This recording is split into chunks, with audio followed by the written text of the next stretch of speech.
અરવલ્લી જિલ્લાના મોડાસા તાલુકાના ગણેશપુરા કંપા ગામેથી એક ઐતિહાસિક શરૂઆત થઈ છે.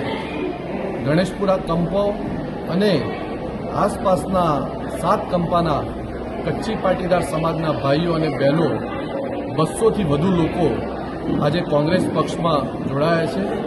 જેઓ હંમેશા ભારતીય જનતા પાર્ટીની વિચારધારા સંકળાયેલા હતા, પરંતુ ભાજપના ભ્રષ્ટ શાસન અને વિકાસની માત્ર વાતો થાય છે.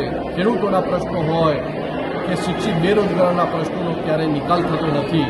ત્યારે આજે ખૂબ મોટી સંખ્યામાં જ્યારે કોંગ્રેસ પક્ષમાં જોડાયા છે, ત્યારે જિલ્લા કોંગ્રેસ સમિતિના પ્રમુખ તરીકે એમને હું આવકારું છું. સાથે સાથે હું ખાતરી પણ આપું છું કે આ વિસ્તારના જે પ્રશ્નો હશે, આ કંપાઓના જે પ્રશ્નો હશે, એ પ્રશ્નોને ન્યાય અપાવવા માટે કોંગ્રેસ પક્ષ હંમેશા એમની સાથે અડીખમ ઊભો રહેશે અને વિકાસની એમની જે કંઈ વાતો હશે એની અંદર પણ જોડે રહી અને આગામી દિવસોમાં કામ કરવામાં આવશે.